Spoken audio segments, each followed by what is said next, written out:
Bonjour à tous et bienvenue sur la chaîne Astro pour un nouvel épisode consacré à l'astrophotographie du ciel profond avec un appareil photo numérique ou une caméra numérique couleur sur un télescope ou avec un appareil photo numérique et un objectif sur une monture motorisée comme une Star Adventurer. Aujourd'hui, je voudrais vous proposer de parler de la démarche globale, du principe général de la photo du ciel profond avec un principe et un objectif d'empiler les images et de restituer l'image la plus fidèle possible de notre astre que nous sommes en train de photographier. Et nous l'avons vu dans les premiers épisodes pour donc les prises de vue et puis ensuite les fichiers de calibration. Nous l'avons vu, une addition d'erreurs s'est faite sur notre photo et forcément ça va poser quelques problèmes.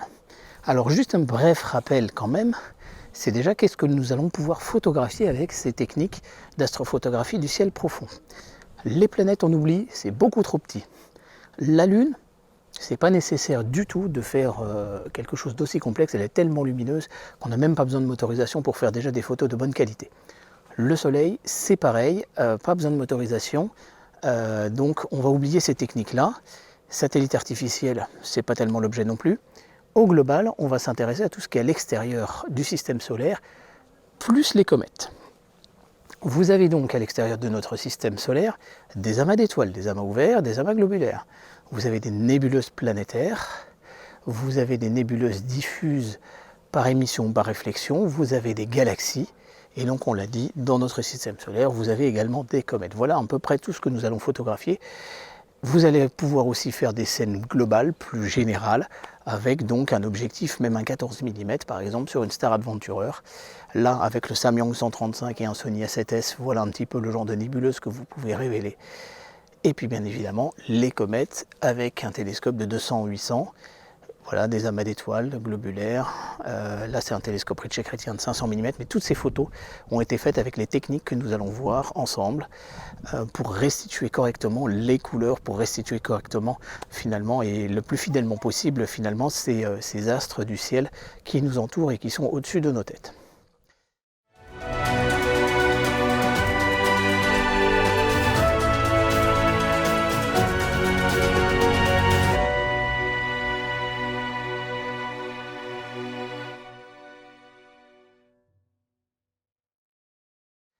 Et donc au final, nous l'avons vu lors des prises de vue, il y a toute une addition d'erreurs qui se fait, donc je vous propose un bref rappel. Si vous n'êtes quand même pas familier avec cet épisode-là, mais également cet épisode s'appuie sur le secret des capteurs CMOS et CCD pour comprendre comment fonctionne notre capteur d'appareil photo numérique, et cet épisode aujourd'hui s'appuie également sur l'épisode sur les fichiers de calibration. Donc globalement vous avez 3 épisodes sur lesquels il faudrait que vous soyez un petit peu au point pour pouvoir continuer. Je suis conscient que ces épisodes sont complexes, mais personnellement, je préfère vous faire des épisodes certes complexes, mais exhaustifs et précis, sur lesquels vous revenez éventuellement après. Donc, votre astre, là par exemple la nébuleuse d'Orion, est le signal original. Et le problème, c'est que cette lumière va rentrer dans l'atmosphère et donc il va s'additionner l'airglow, c'est cette couleur verte que vous voyez là, qui est liée à des effets de ionisation de l'atmosphère. La turbulence, il y a plein d'ordres, mais ça va être tous les vents cisaillants, les jet streams, etc. Tout ça, ça va, voilà, et plus des turbulences locales et même des turbulences dans l'instrument. La réfraction atmosphérique, quand un objet est très très bas, les couleurs sont séparées tel un prisme. On va le voir également, et la pollution lumineuse aussi va s'additionner. Donc au final, voilà un petit peu l'effet de la turbulence, donc le signe sur des planètes.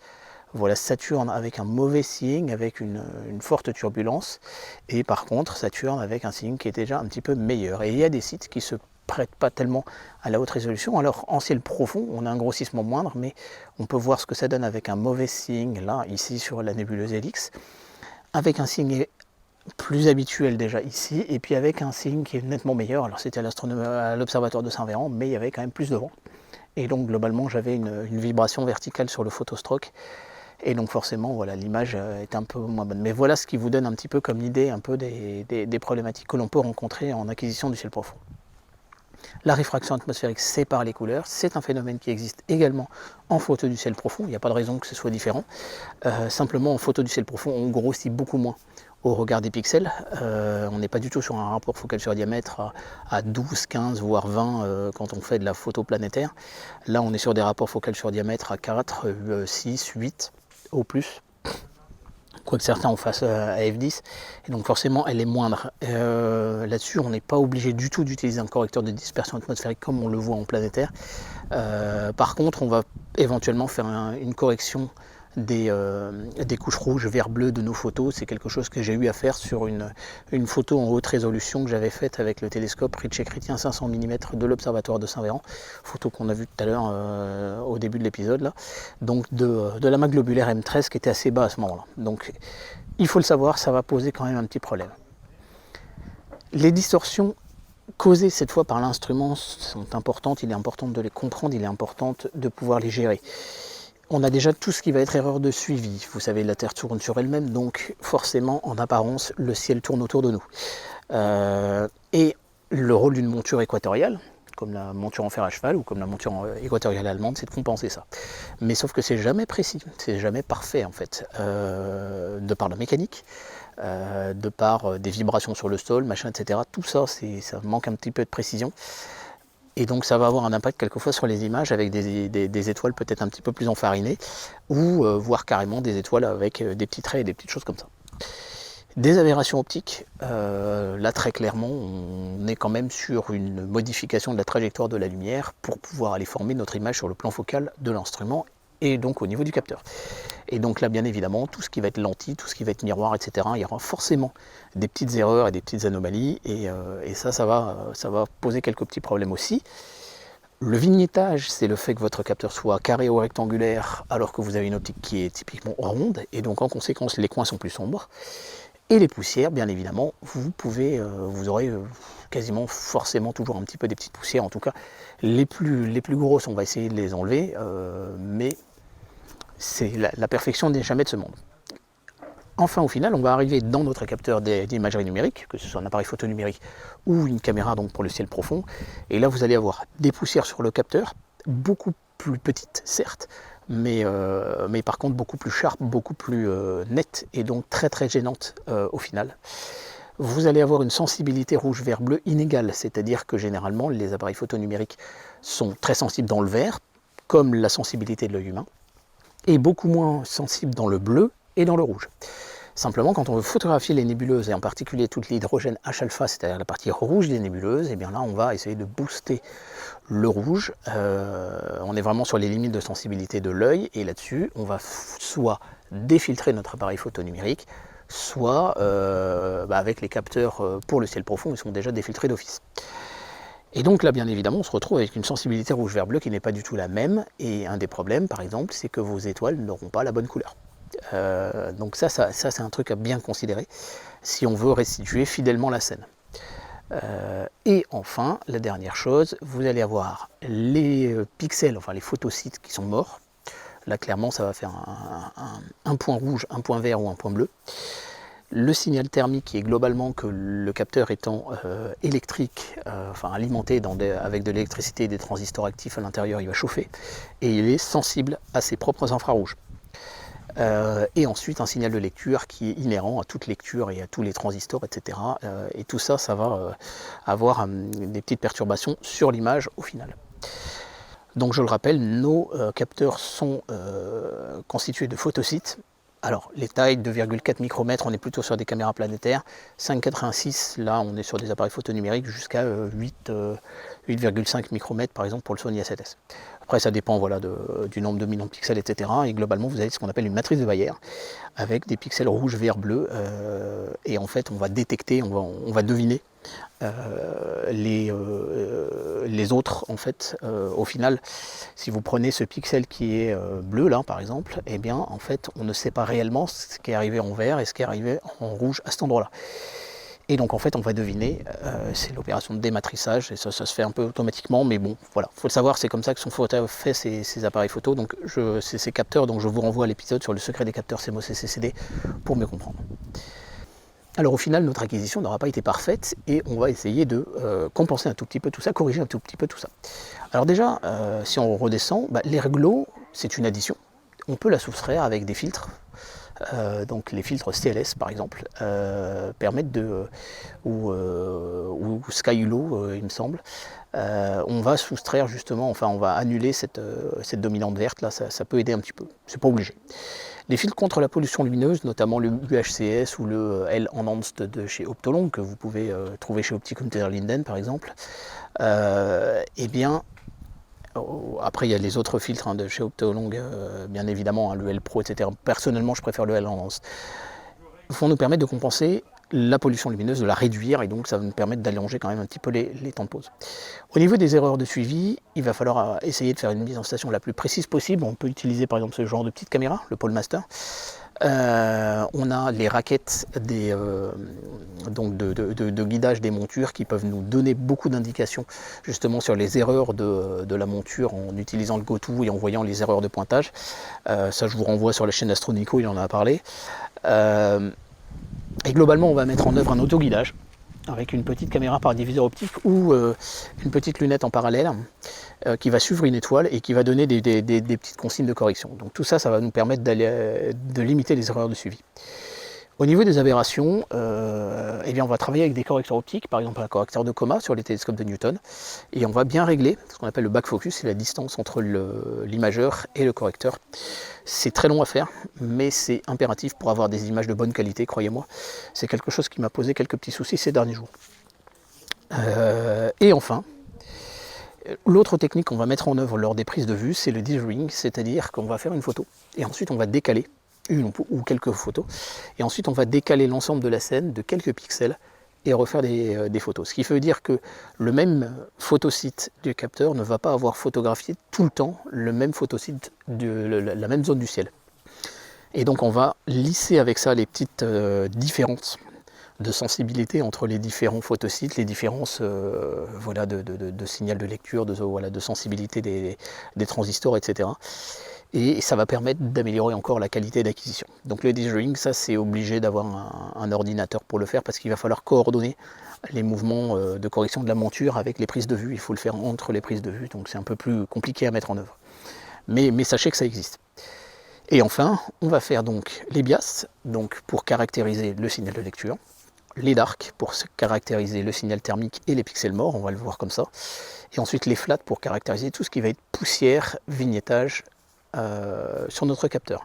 A noter que si vous avez un écran flat parfaitement blanc, vous allez être en mesure éventuellement de pouvoir compenser la sensibilité rouge vert bleu inégale donc entre nos trois types de photosites rouge vert bleu.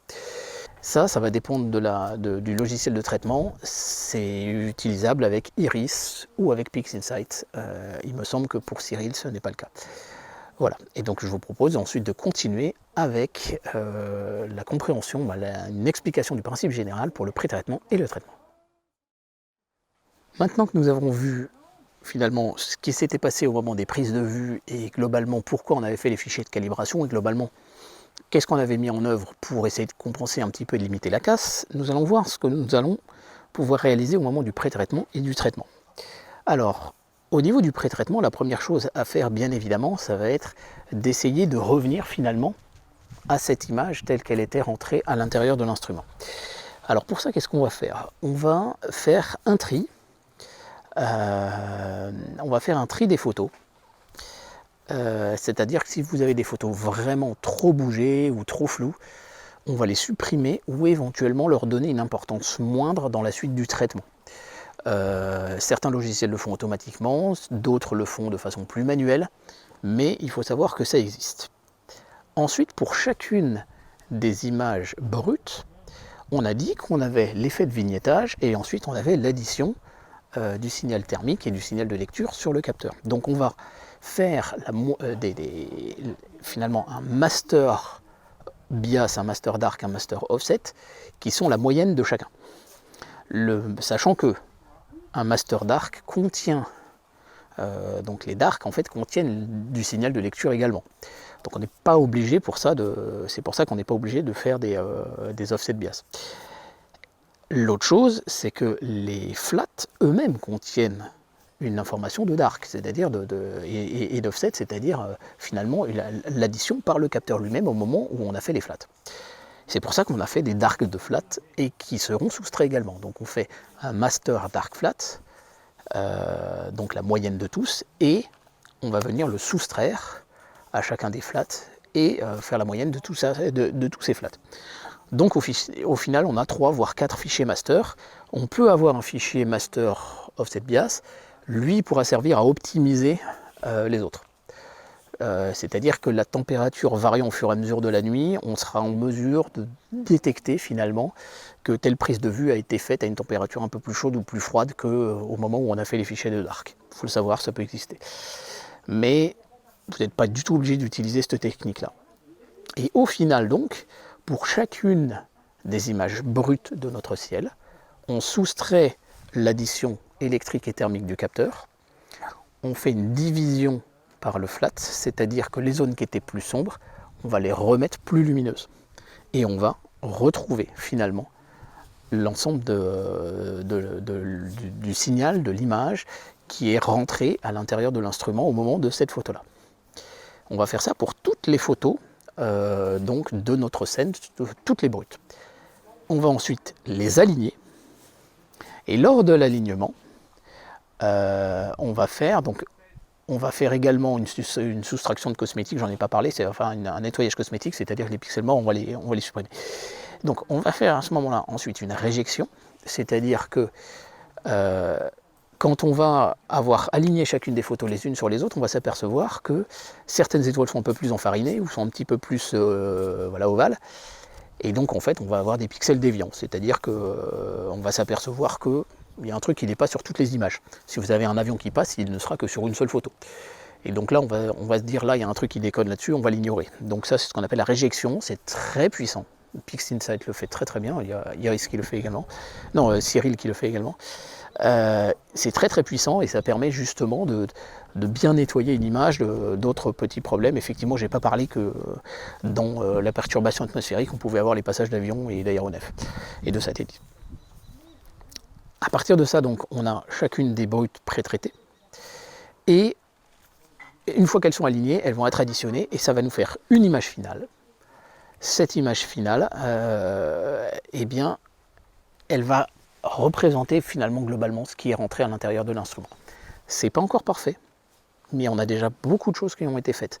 Mais on notera une chose, c'est que là où la photo stockée dans l'appareil photo était stockée sous 12 ou 14 bits, c'est-à-dire finalement on avait une certaine précision dans la valeur de luminosité de chacune des zones de l'image, et bien là, notre image empilée, elle va être plutôt sur 16 voire 32 bits et donc on a une précision beaucoup plus importante. Donc on va pouvoir faire des traitements derrière qui vont nous permettre de voir beaucoup de choses.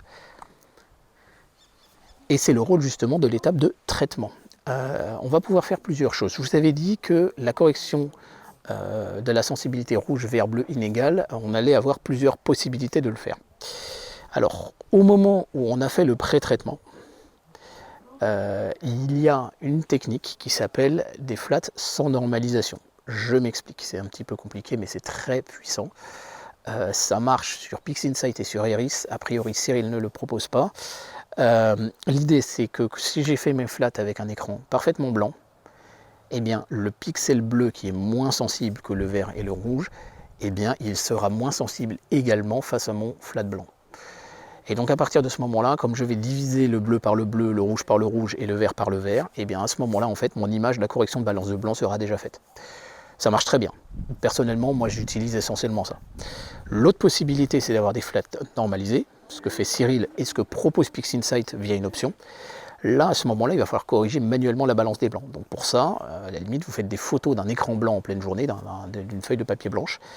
Et à partir de ce moment-là, vous allez calculer finalement la véritable sensibilité de votre capteur. Donc finalement faire une balance de blanc manuelle. Je rappelle que quand on travaille avec les fichiers RAW, on n'a pas de balance de blanc réellement. On a une possibilité, c'est de faire une résolution astrométrique, c'est-à-dire de dire à notre logiciel, voilà la zone du ciel qu'on a photographiée. Reconnais-moi les étoiles, compare avec ma photo et trouve les paramètres de correction pour que les étoiles aient la vraie couleur des étoiles telles que connues. PixInsight le propose, c'est très très puissant et ça permet éventuellement de faire des belles corrections. Alors ça marche très bien pour tout ce qui est amas d'étoiles, galaxies et tout. C'est plus problématique quand vous avez des nébuleuses, si vous avez un appareil photo défiltré. Là, ça peut faire des trucs un petit peu bizarres. Par rapport aux erreurs de suivi et aux aberrations optiques, on a une possibilité qui pourrait être une correction de rondeur des étoiles. Certains le font. Personnellement, je ne le fais pas, mais sachez que ça existe. On va remonter ensuite au niveau de notre pollution lumineuse. Et là, la pollution lumineuse, on l'a dit, c'est une addition qui noie notre nébuleuse, notre galaxie, etc. Alors, certes, ce ne sera pas parfait, mais ça va quand même nous aider à corriger un petit peu les choses. On va faire une soustraction de gradient. Je m'explique. Quand votre appareil photo est incliné, par exemple, un peu en diagonale, comme ça, le coin inférieur droit aura reçu plus de pollution lumineuse que le coin supérieur gauche. C'est réellement très sensible, tellement on va tirer sur notre image. Tellement on va exploiter finalement les faibles différences de luminosité des zones de l'image.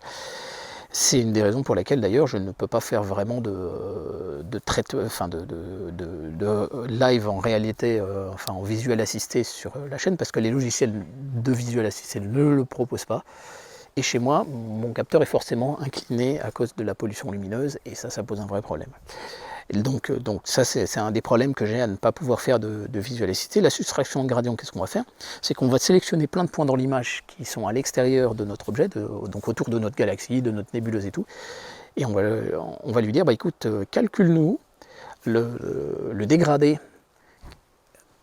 relatif aussi à la couleur de ces pixels, typiquement qui vont être un peu rosés ou marron par la pollution lumineuse.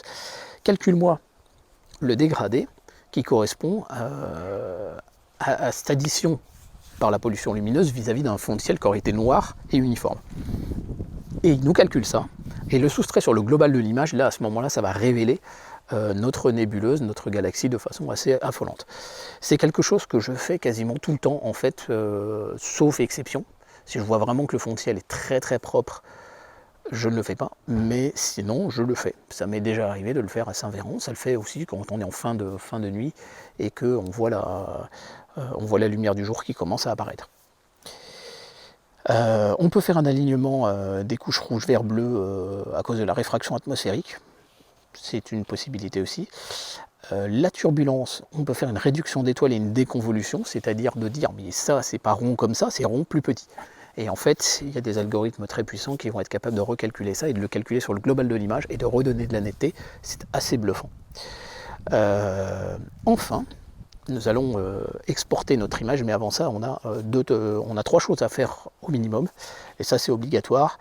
La correction des niveaux, c'est-à-dire que votre image, elle est pour le moment extrêmement sombre, parce que vous n'utilisez pas la pleine dynamique finalement du fichier 16 ou 32 bits qui a été généré lors du pré-traitement. Donc ce qu'on va faire, c'est qu'on va faire une transformation non linéaire, on va augmenter la sensibilité sur les zones les plus faibles de l'image et éviter de cramer complètement, sursaturer les étoiles. Donc on va faire une transformée en logarithme. Et ça va être très très puissant parce que ça va nous permettre justement de ressortir les zones les plus ténues de l'image. Et vous allez voir qu'on est capable de tirer très très très loin pour trouver des informations sur nos photos. Et finalement, plus vous aurez fait des photos longtemps, plus au final, voilà, plus vous avez accumulé d'heures de pause, plus vous allez pouvoir en chercher. Vous avez la saturation aussi qui va permettre de donner un petit peu plus de couleur à vos nébuleuses. Il ne faut pas trop en abuser, mais les traitements à l'américaine par exemple saturent énormément leur couleur. Et enfin la réduction de bruit, on va essayer de corriger un petit peu quand à un moment donné on va tirer à fond, mais à un moment donné on va s'apercevoir que l'image elle va commencer à être un petit peu plus granuleuse, et donc on va corriger ça par une réduction de bruit. Et ça il ne faut pas en abuser, mais ça va aider quand même à mieux exploiter notre image, parce que bon, on ne va pas rester non plus 10 heures sur le même objet, quoique certains le font.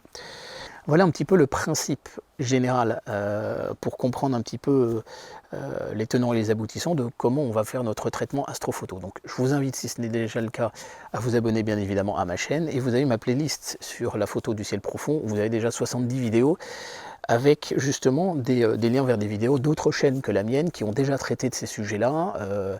L'astrophotographie à l'APN chez Mathieu de la Morinière par exemple, pour les traitements avec Cyril, etc., etc. Donc vous avez plein de tutoriels qui existent déjà, mais je crois que cet épisode, un peu comme une clé de voûte pour vous permettre de comprendre la philosophie générale, était indispensable parce que je comprends bien qu'on est vite un petit peu paumé, et c'était le cas quand j'ai débuté.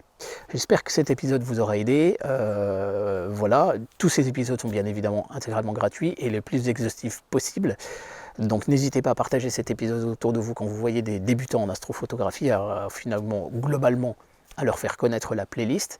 Je vous remercie de votre attention. N'hésitez pas aussi à laisser un petit mot dans l'espace commentaire, un pouce bleu. C'est toujours important pour voilà, le référencement, etc. Et puis je vous dis surtout à très bientôt sur la chaîne Astro. N'hésitez pas à poser vos questions, ça pourra m'aider justement à orienter les épisodes suivants de la série.